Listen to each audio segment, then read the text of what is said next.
The family. The family was important to the Pilgrims. They worked and played together.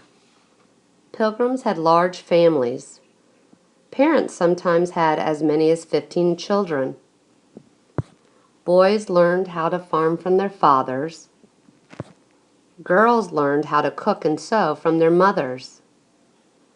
Parents thought it was important to raise honest and hardworking children.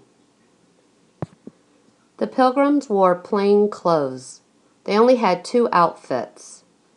Men wore long white cotton shirts and dark-colored breeches.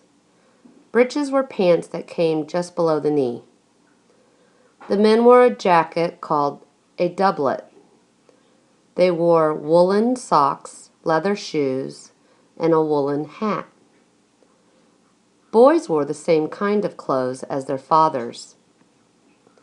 Women and girls made all the family's clothing.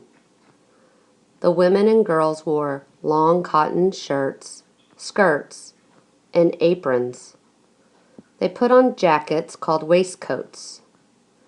Women wore cloth pouches tied to their waist as pockets. They wore bonnets called coifs.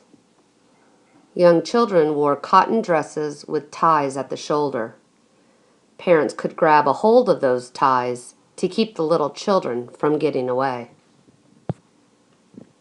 Pilgrim parents also believed children should honor and respect them. They loved their children, but they were very strict. Pilgrims liked their families to have good table manners. The family read a book of manners. One rule in the book was, "Stuff not thy mouth to fill thy cheeks." That meant it was not polite to take big bites of food. It was not even polite to talk at the dinner table. The family ate many vegetables such as cabbages, turnips, leeks, and onions. They raised cows for their milk, butter, and cheese. They ate fish such as cod, herring, and even eels. For breakfast, they ate hasty pudding. Hasty pudding was cornmeal porridge. For supper, they ate bubble and squeak.